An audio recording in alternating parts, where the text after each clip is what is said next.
Most people miss the point of a fashion show and just assume that when you watch a fashion show, what the brand wants you to do is to buy the clothes that are displayed. So what most people wonder is who's going to buy this? Like, it's way too extravagant for mass people to actually buy it. So what is the point? And I feel like it's a common misconception that fashion shows are really here to make you buy the products that you see, when it's actually not at all the main goal of a fashion show. Hi guys, I'm Jen and welcome to my podcast. So today we're going to talk about fashion shows, trying to explain where they come from, why do they exist. So just to go a little bit back in history, because I think it's still important to understand where do fashion shows come from, because they were not always around. Fashion shows, I think, can be traced back to the late 19th century with Charles Frederick Worth. So he was the really father of haute couture. And he invented haute couture, and at the same time, he kind of invented fashion shows. So he would start to display his clothes on models, especially on his wife, rather than on like mannequins, like static mannequins. So that was really the pre-fashion shows. And then like the fashion shows as we know them, even though they have evolved obviously, appeared in the early 20th century, like in Paris in the 1910s with the ballrooms. So that's really when creators and designers started to use this idea of a fashion show as we kind of know it today. What is the goal of a fashion show and why do they seem always so extravagant? So that's kind of the question that we want to tackle today. And basically, the goal of a fashion show is not so much to sell you what, like the clothes you see on the runway. It's more to sell the designer, the creative director's vision, really to show what he has in mind or she has in mind for the brand and how they're gonna work on that and how they're gonna use that. So that's basically the main point of a fashion show. So for example, when you would see Demna's fashion show for Balenciaga when he was still the creative director, it was not so much about making you buy these exact same clothes, but really about making you understand what was Demna's vision for Balenciaga, and it really worked.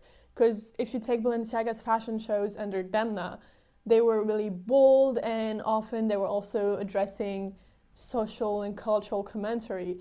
And this can also be the point of a fashion show. They can also be used to make a social commentary. Often it's about rather society at large or like about the fashion industry. All these creators from the anti-fashion movement, like Rei Kawakubo, Issey Miyake, all these creators that kind of like opposed fashion, even Moschino in the late 20th century. When they did fashion shows, they would also use them as a way to show that they kind of oppose the whole fashion industry in a way, and they will definitely use their fashion shows for that. Even if you take Martin Margiela, he really changed the way fashion shows were seen by completely breaking the codes. His first fashion show, he invited kids, like the invites were made by kids, and kids were sitting at the front row on the floor of the fashion show, which is super obviously like not common at all, and it really showed that you can do anything with a fashion show. It's also about conveying a message and showing what is your idea, not only for the brand, but also for the industry. For you, what is fashion and what is fashion about? Is it really about just clothes or is it more about society at large? And does fashion need to reflect what society is going through? And fashion show is the primary mean to convey this message. Another very important point of a fashion show is to show the brand's identity. So designers need to show that they understood the brand's core identity, the brand's heritage. And the public, the audience, people that are attending the show, but now also people that are seeing it through their screens or at watch parties, like now everybody can see a fashion show, so everybody can really recognize the signs, the emblems, the codes of the brand. So it's also really about that too, about understanding what kind of brand it is. So for example, if you take a Chanel fashion show and a Rick Owens fashion show, both brands have very different identities and very different heritage. So obviously their fashion shows are not gonna look alike. The way the stage is done, the way the clothes are, but also like the whole staging and the whole like spectacle behind it is gonna have a very different message and a very different identity, because it's how it is. You cannot go too far away from your brand's identity, because that's what you want to show people. A last very important aspect of a fashion show is forecasting upcoming trends, is predicting what are the trends for the future. So it's normal that when you see a fashion show, you're watching the show and you're like, oh, but nobody will wear that. Like, nobody is wearing that in the street. Like, it's so not representing what is happening when I go outside and I'm walking in the street. It's completely normal, because fashion shows are announcing upcoming trends. If you watch the fall winter 2026, it's not happening in the fall winter 2026, it's happening beforehand, because they need to say and set the trends that are coming. So you may think that what you're wearing is like super original, that you thought of it, but actually that's not really true. And even with a lot of trends coming from TikTok, and now we see that, and we see that we have a lot of micro trends that are created by social media.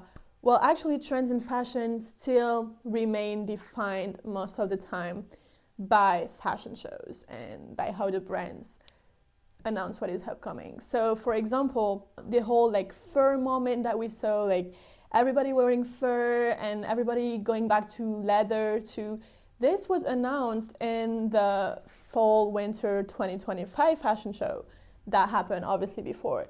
And you can see it on a lot of brands were using fur, and you could see that. And if you follow these fashion shows, then you know that like next year you're gonna be probably wearing fur because it's coming back, faux fur.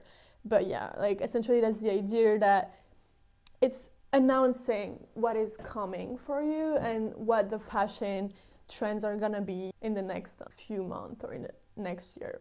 Same thing, this whole like leopard print comeback that we saw last year was in the same way announced by fashion shows. Fashion shows still have a very important role in trend setting, and even though it's not true for every fashion show, because obviously this is more accurate when you think about ready-to-wear fashion shows, which is like for the more like mass people, obviously, because haute couture is very specific.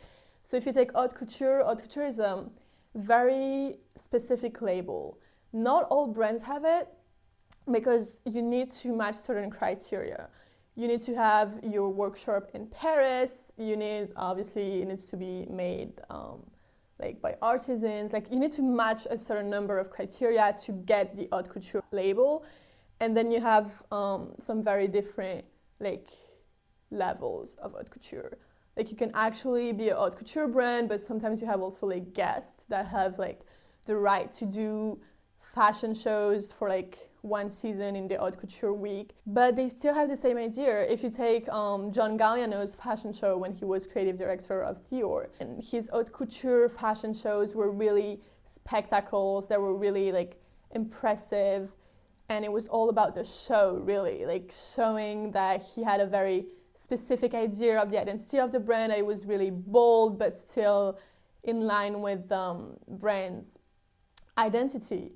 And I think that's what's really interesting. It's how fashion shows kind of have this theatrical dimension.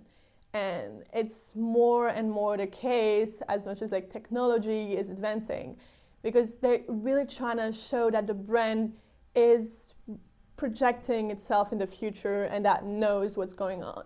When like it became really popular to have like, virtual reality sets and stuff like that, several brands actually did fashion shows that were like virtual, and they really try to tap in this whole like virtual reality world. to show that they were in line with the current trends. So yeah, that's also really an important point, the whole like theatrical dimension of a fashion show. And some designers we know have really been famous for this too. Like their fashion shows were really memorable. And see, that's important.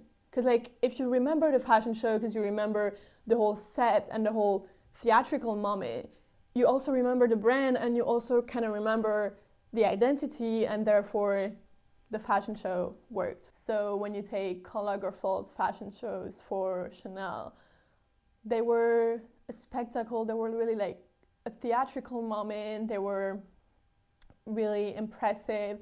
He had this whole fashion show that was in a supermarket. Like the models were like shopping, which was obviously also like a commentary on overconsumption and like the whole consumption society. So I think it's important to see how they use the theatrical dimension to make their point. And then recently, you probably heard of Mathieu Blazy's collection for Chanel, the Métier collection. He did this fashion show in New York, in the subway, with these beautiful garments. I think the fashion show was really good. Personally, I love the clothes. So this is another type of fashion show that is very specific to Chanel. So essentially the Métier d'Art collection is really about these professions, these jobs in craftsmanship.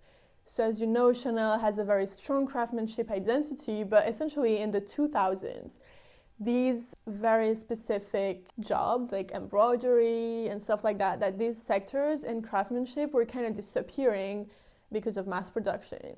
And Chanel didn't want to see them disappear. So they bought a lot of workshops. Le Sage for the embroidery, or Le Marié for the feathers, like all of these specialized workshops, like they bought them so they would survive. And in 2002, Karl Lagerfeld presented the first Métier d'Art collection for Chanel, just to present and really pay tribute to these professions that are core to Chanel, like making the camellia through Le Marié, making the embroidery of the bags or of the clothes at Le Sage. Like all of these are really part of Chanel's core identity, and they really build the brand. So the Métier d'Art collection is not so much about, once again, like making you buy the clothes in itself. It's also about showing like how big craftsmanship is for Chanel. So it's a very important collection that also defines the brand. And obviously the whole runway and the way it's done is very important. So this year, Mathieu Blazy chose the New York subway, and he really chose to present the models as very independent, like they're the boss of their own lives, they go through their journey wearing Chanel, they're like walking fast, they're like living their life to the fullest while wearing this Chanel, while paying tribute to these métiers d'art. So it's really about that, how you present the clothes, how you present your brand through your fashion show. Fashion shows can also help the designers and the brand to show that they're trying something new, that they're stepping away from conventional fashion.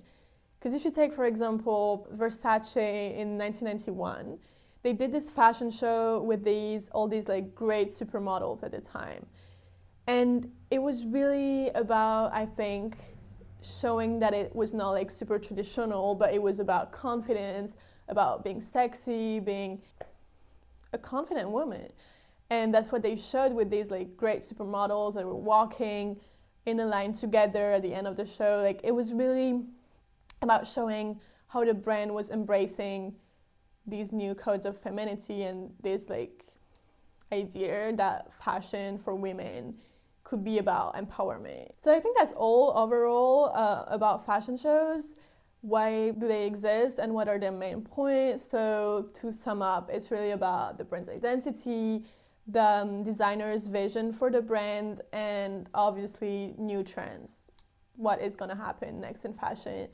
Just follow fashion shows and you will probably know. So I hope this little podcast was helpful for you and helps you better understand why fashion shows exist and why it's not really all about selling specific item of clothing, but more about selling an idea, selling a vision. I hope you enjoyed it, and see you soon.